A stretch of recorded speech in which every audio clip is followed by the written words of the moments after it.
J'ai acheté 7 cartes d'acquisition sur Amazon pour les comparer au Camlink d'Elgato. Comme ça, une bonne fois pour toutes, on verra si ça vaut le coup de dépenser 100 balles pour capturer un appareil photo, une console ou pourquoi pas un PC. Les prix vont de 7 à 79 € sans compter le Camlink d'Elgato dont le prix officiel est désormais de 100 € même si on le trouve très fréquemment sous les 80. J'ai choisi des cartes avec au moins la mention USB 3.0 en allant chercher à la fois du no-name et de la marque comme Ugreen ou Avermedia, et Dieu sait qu'il y avait un choix immense quand j'ai voulu retenir 7 modèles. Et leur point commun de toutes ces petites cartes USB, elles sont sans surprise fabriquées en Asie, plus particulièrement en Chine et à Taïwan pour Avermedia et Elgato. La première est sans marque, je l'avais testée il y a quelques années pour la blague et elle m'avait coûté environ 7 €. C'est totalement un clone du Camlink Elgato, comme une petite clé USB mais avec une entrée HDMI. Donc j'allume mon PC de jeu, je raccorde le HDMI sur la carte, je branche la carte sur mon deuxième PC, j'ouvre OBS, j'ajoute une source périphérique de capture vidéo, je vais chercher la carte et bim, j'ai la capture. Pour que le test soit reproductible, j'ai enregistré du gameplay en 4K sur Rocket League, puis j'ai réglé la définition et le taux de rafraîchissement de mon PC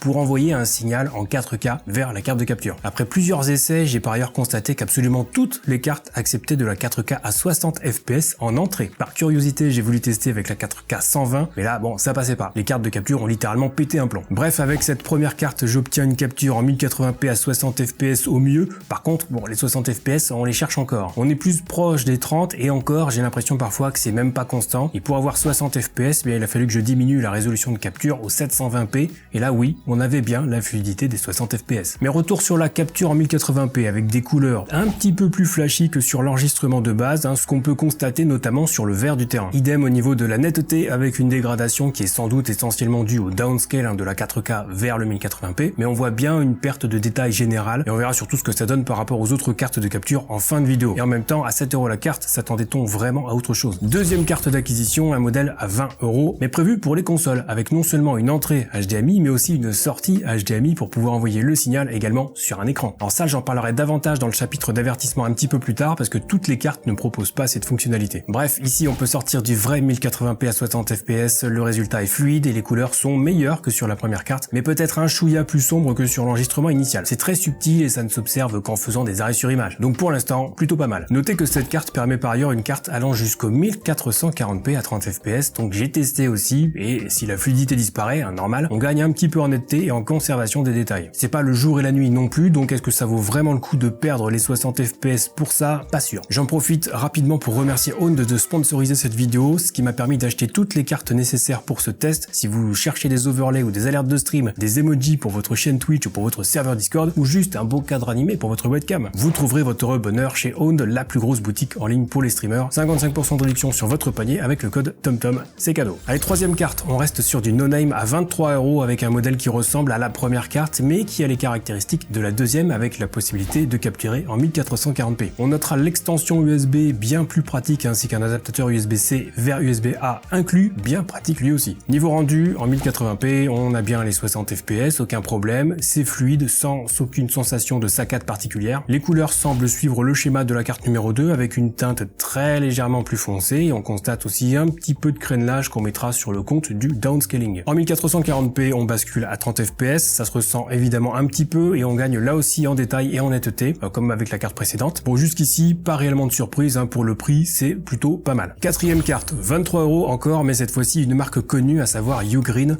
J'ai voulu voir si ça changeait vraiment quelque chose, sans trop y croire, mais on sait jamais. Esthétiquement, ça ressemble à la carte numéro 3 avec une extension USB et un adaptateur, sauf qu'ici on se limitera à une capture en 1080p 60, pas de 1440p officiellement supporté ici, et pour avoir forcé sur OBS, je confirme que ça ne passe pas. Bref, regardons ce que ça donne avec une capture en 1080p 60, avec un rendu très fluide, dans la limite de ce que permettent de ressentir 60 images par seconde évidemment, aucune sensation de saccade ou de perte de frame. J'ai même le sentiment que c'est encore plus fluide que sur les modèles précédents, c'est difficile à dire exclusivement ou juger. J'ai l'impression aussi que les couleurs sont un peu plus vives que sur l'enregistrement de base, en tout cas le 1080p est plutôt propre avec une belle conservation des détails, ce qu'on peut constater a fortiori avec un arrêt sur image. Et donc encore une fois, à l'œil nu, en pleine action, est-ce que tout ça se verra tant que ça? Je pose la question. La cinquième carte, là on est carrément sur un clone à 30 € du modèle Elgato, capable de capturer en 1080 1080p 60 ou en 1440p jusqu'à 50 fps. C'est prometteur, c'est cela dit moins bien que le Camlink Elgato qui permet de capturer jusqu'en 4K à 30 fps, mais sans résolution intermédiaire, donc on verra si ça vaut le coup. Et donc en 1080p 60, on a bien la sensation de fluidité relative des 60 fps, je n'ai pas noté de saccade particulière, et le rendu me fait penser un petit peu à la carte numéro 3 au niveau des couleurs et de la netteté. Ça reste parfaitement acceptable, donc je suis passé au 1440p 50 pour voir, et c'est pas mal non plus. Les 50 fps permettent de conserver un minimum de fluidité par rapport à 30, et le gain en netteté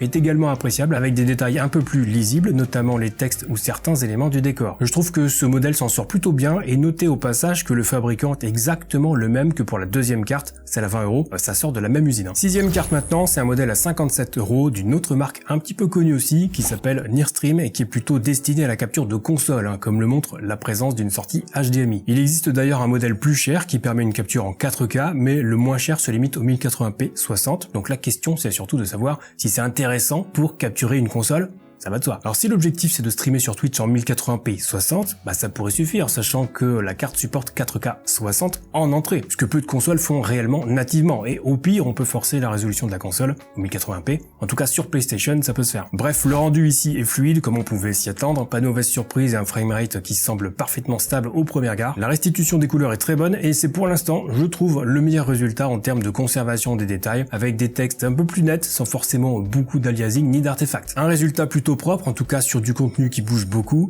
on verra ce que ça donne comparé aux autres, et aussi sur une capture d'appareil photo, même si ce n'est pas sa vocation première, vous l'aurez bien compris. Septième carte, et nouvelle marque connue et même concurrent direct d'Elgato sur le segment des cartes d'acquisition, c'est Avermedia avec son Live Streamer Cap 4K, proposé aux alentours de 79 €. Du moins, c'était son tarif quand je l'ai acheté. On a donc un petit boîtier avec une entrée HDMI et la sortie USB pour récupérer la capture, un câble USB-C vers USB-A est fourni dans la boîte. C'est plus gros qu'un Camlink, mais plutôt léger, donc on imagine que les dimensions sont davantage destinées au refroidissement qu'autre chose. Et la capture sera possible en 1080p 60 ou en 4K 30 au choix. Niveau rendu, le 1080p 60 offre un résultat excellent avec une restitution des couleurs la plus fidèle jusqu'à présent. Ça matche presque parfaitement avec l'enregistrement d'origine. La fluidité est présente, pas de perte de frame à signaler tout au long du test, et on sent qu'un petit traitement est fait sur l'image, notamment en 1080p, pour adoucir un petit peu l'ensemble, ce qui fait qu'au final on a la sensation de percevoir moins d'artefacts et de crénelage. C'est plutôt réussi, je trouve. Si on bascule en 4K, on se contente cette fois de 30 images par seconde sur la capture. Ça se ressent logiquement au même titre que les modèles précédents. Par contre là, le rendu est vraiment impeccable. C'est un copier-coller de l'enregistrement initial, et même en me penchant sur l'écran et en zoomant sur les détails, j'arrive pas à trouver de différence notable. En tout cas, c'est sans conteste le meilleur rendu jusqu'à présent. On termine avec le Camlink 4K Elgato au format clé USB,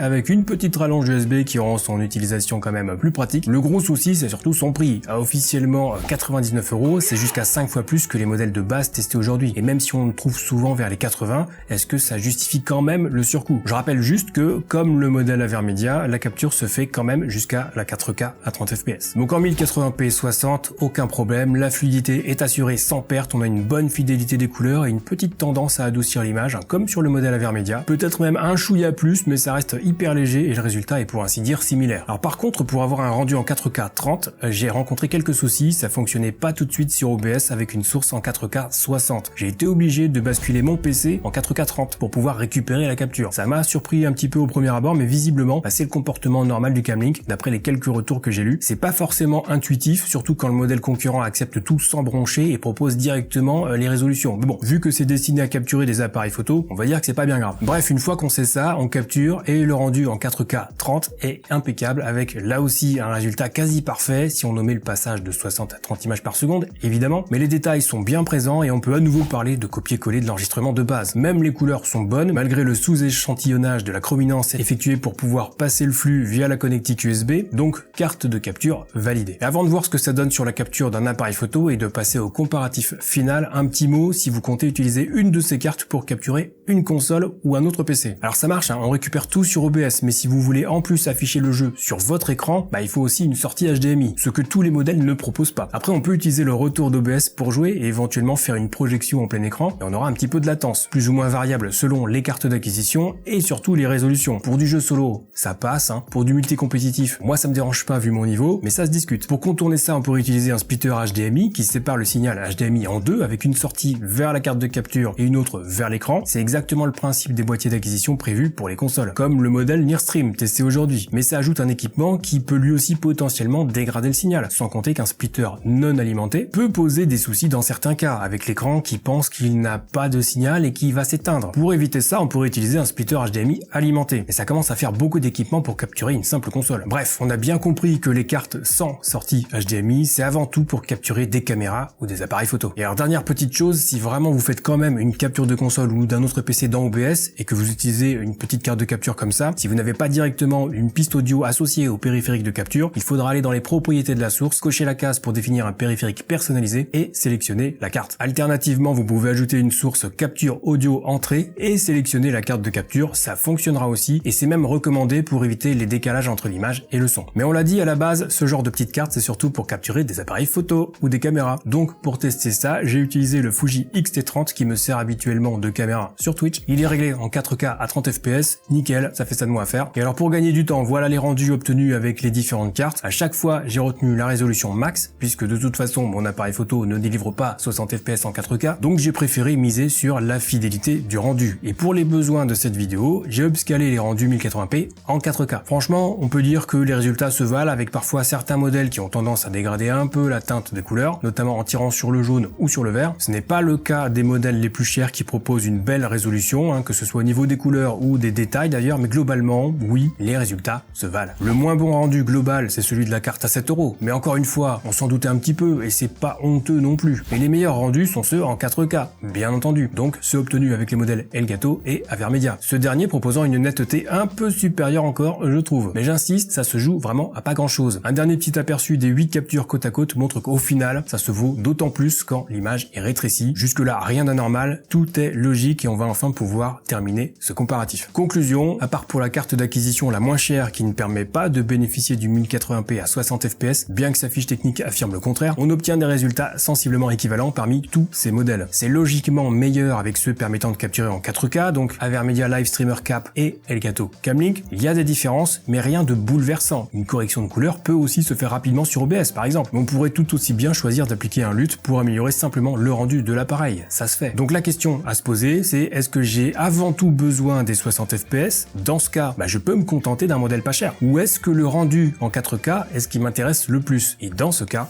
mon choix se porterait sur les deux derniers modèles et plus particulièrement sur le modèle Avermedia qui fonctionne bien sans devoir bidouiller la source. Et encore, ça peut se discuter vu les faibles différences avec du 1080p upscalé. Enfin bref, si vous voulez choper un de ces modèles, j'ai mis tous les liens dans la description de la vidéo. Et je rappelle que le rendu d'une caméra, c'est avant tout l'éclairage qui joue. Je vous montre ici comment bien gérer l'éclairage et les réglages de base d'une caméra ou d'une webcam pour avoir le meilleur rendu possible. Bon visionnage et bon stream.